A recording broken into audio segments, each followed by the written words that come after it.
rumah ibadah saudara-saudara kita non-muslim itu bunyikan toa sehari 5 kali dengan kenceng-kenceng secara bersamaan, itu rasanya bagaimana? Yang paling sederhana lagi, tetangga kita ini kalau kita hidup dalam satu komplek itu misalnya, kiri kanan depan belakang pelihara anjing semua. Misalnya menggonggong dalam waktu yang bersamaan, kita ini terganggu nggak? Artinya apa? Bahwa suara-suara, ya suara-suara ini, apapun suara itu ya, ini harus kita atur supaya tidak menjadi gangguan. Ya, speaker di musola, masjid monggo dipakai, silahkan dipakai, tetapi tolong diatur.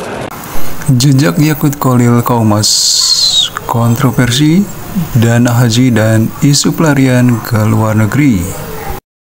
Namanya sempat menggema di berbagai media. Yakut Khalil Qaumas, mantan Menteri Agama di era Presiden Joko Widodo, kini menjadi sorotan karena isu yang mengejutkan publik. Dugaan keterlibatannya dalam kasus penyalahgunaan dana haji lebih dari sekedar rumor. Muncul kabar bahwa sang mantan menteri kini berada di luar negeri dan belum kembali ke tanah air. Yakut Khalil Qaumas atau akrab disapa Gus Yakut lahir dari lingkungan Nahdlatul Ulama. Sebagai tokoh muda yang vokal dan religius, ia dipercaya menjabat sebagai Menteri Agama pada era Jokowi. Visinya mendorong moderasi beragama dan merangkul keberagaman di Indonesia. Namun di balik langkah progresifnya muncul kontroversi dan kritik dari berbagai pihak. Pada tahun 2024 mencuat laporan audit terhadap pengelolaan dana haji oleh Badan Pemeriksa Keuangan. Temuan awal menunjukkan adanya indikasi ketidaksesuaian alokasi dana, termasuk dengan markup dan pembiayaan yang tak jelas. Meski belum menyebut nama, spekulasi publik mulai mengarah ke beberapa nama besar di Kementerian Agama, termasuk sang mantan menteri. Beberapa pekan setelah temuan itu, media sosial dan sejumlah portal berita menyebut bahwa Yakut Khalil Qaumas tidak terlihat di tanah air. Disebut-sebut ia telah meninggalkan Indonesia dengan alasan kesehatan dan agenda ke luar negeri. Namun, ketiadaan klarifikasi resmi dari pihak berwenang membuat isu pelarian ke luar negeri menjadi bahan spekulasi hangat. Reaksi publik pun beragam. Anda tahu bagaimana Yakut hari ini tidak pulang-pulang? Entah itu jadi TKI atau apa, karena diburu tentang dana haji. Anda tahu Gus Nuril, bagaimana dulu kan sekubu dengan Yakut, dan sama-sama nempel ke Jokowi. Anda tahu bagaimana Gus Nuril dulu tidak terima, marah kalau Jokowi dilengserkan.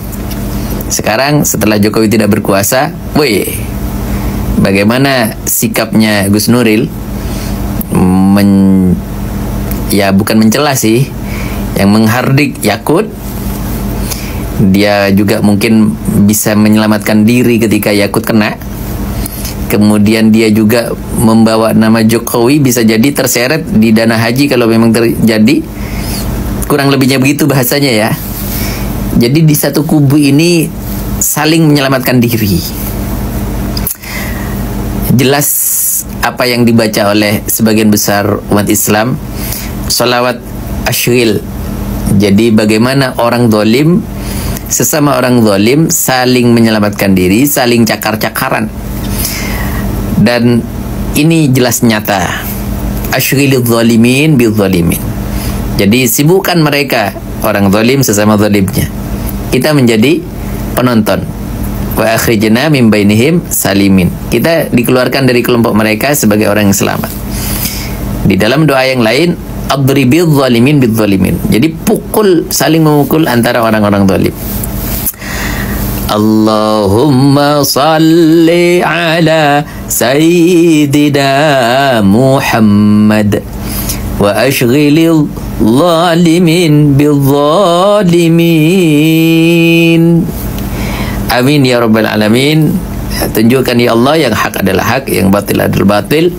Biarkan mereka sesama zalimnya saling cakar-mencakar. Ini gue dapat info terbaru, Menak ini Gusmen itu diminta tidak hadir oleh istana dalam pansus haji begitu, karena nanti mungkin serangannya akan begitu masif ya dalam pansus haji itu begitu. Memang pansus haji ini yang kita lihat memang politis begitu ya, karena waktu itu inisiatornya salah satunya adalah Muhaimin Iskandar ya, PKB, kemudian ini kemudian pertarungannya kepada perebutan Menteri Agama nanti. Iya, peran istana itu memang ada. Jadi memang Gus Yakut ditugaskan untuk keluar negeri gitu ya, ke Perancis, kemudian belakangan juga diperpanjang ke Dubai gitu untuk apa ya namanya, kunker sampai di akhir masa pansus haji ini berakhir. Karena pansus haji ini kan mereka targetnya tanggal 29, sedangkan Menak baru pulang di Indonesia dijadwalkan sampai tanggal 28. Muter-muter terus. Gitu. Bukan surat tugas yang menyatakan dia sampai tanggal 28, tapi surat pemberitahuan saja. Itu kenapa akhirnya dipanggil paksa ya, oleh pansus haji. Nah, berarti ada hubungannya dong dengan pertempuran atau perebutan kursi menteri nih antara PKB dan PBNU. Iya, memang meruncing hubungannya PKB dan PBNU belakangan memang salah satunya karena perebutan kursi menteri tadi. Nah, ada cerita menarik juga soal penunjukan Gus Ipul Saifullah-Yusuf sebagai Mensos. Gimana tuh sih? Nah, ada kawan yang cerita gitu. Jadi Mensos ini disuruh mengawal pilkada Jawa Timur gitu. Oh, Kofifa dong. Kofifa. Yeah. Nah, supaya kan Mensosnya sebelumnya Risma nih. Yeah. Supaya batas-batas tuh nggak ada yang ke Risma gitu kan. Oh, oke. Menarik gitu. Bangsa ini bermartabat, dihargai orang kalau akhlaknya mulia, kalau budayanya bagus.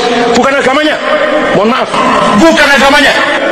Sekali lagi, bukan agamanya. Martabat bangsa itu bisa mulia, tapi budayanya, akhlaknya, moralnya, disiplin, sadar hukum, tidak ada yang korupsi. Budaya kita jadikan fondasi dari agama. Itu yang saya maksud Islam Nusantara. Budaya itu adalah hasil cipta karya karsa manusia, bukan wahyu dari Allah. Wahyu Islam adalah dari Jibril, dibawa dari Allah, dibawa kepada Muhammad sallallahu alaihi wasallam. Dan Nabi kita Muhammad sallallahu alaihi wasallam kenapa dimusuhi sama penduduk Mekah? Karena meninggalkan tradisi. Itu yang saya maksud Islam Nusantara. Demi Tuhan saya ateis. Demi Tuhan saya. Ayo, Bapak Menteri Agama, mantan Menteri Agama, Pak Yakut, pulang. Dipanggil KPK dan hadapi. Wah, hari ini KPK lagi mengejar-ngejar mantan Menteri Agama di masa rezimnya Bapak Jokowi. Bagi warga negara, kemarin ada panggilan KPK, dicari-cari sama KPK, hadir dong, datang. Jangan sampai hari ini kita kehilangan berita. Menteri Agamanya kemana? Iya kan? Kok dapat panggilan dari KPK? Nggak ada kabar hari ini posisinya di mana? Ayo, gentle, Menteri Agama, come on, hadapi semuanya. Masalah nanti akan dugaan tuduhan terkait dengan dana haji dan sebagainya, kita buktikan saja di persidangan. Seperti saya, hadapi apapun itu. Ya pulang, hadapin. Dipanggil KPK, hadir dong. Itu udah jelas, dia nggak mau datang, nggak pulang. Bagaimana kondisi begini? Ya seharusnya dari pihak aparat jadi DPO dong, dicari, gitu. Begitu kira-kira. Ayo Pak Yakut, mantan Menteri Agama, yang kemarin karena Anda yang menganalogikan suara adzan dengan suara gonggongan azan, saya dikasuskan dan saya bahkan di penjara. Saya hadapin semuanya. Penjara, iya sudah hadapin. Kita gentle lah gitu. Nah, begitu juga harapan saya kepada Anda, wahai mantan Menteri Agama di rezim Jokowi, hadapi ini dengan gentle. Dapat panggilan KPK, hadir. Masalah terbukti atau tidak nanti di persidangan gitu. Begitu. Ayo, Bapak Menteri Agama, mantan Menteri Agama, Pak Yakut, pulang. Dipanggil KPK dan hadapi. Oke, kita lanjutkan guys. Sebagian menuntut transparansi dan investigasi menyeluruh.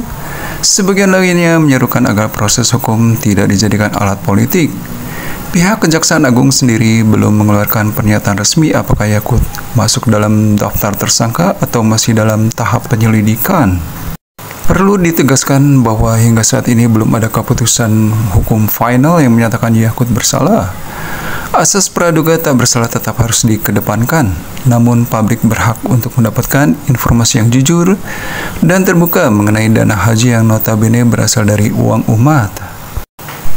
Apakah benar Yakut terlibat dalam kasus ini? Mengapa ia belum muncul di publik dan memilih tetap di luar negeri?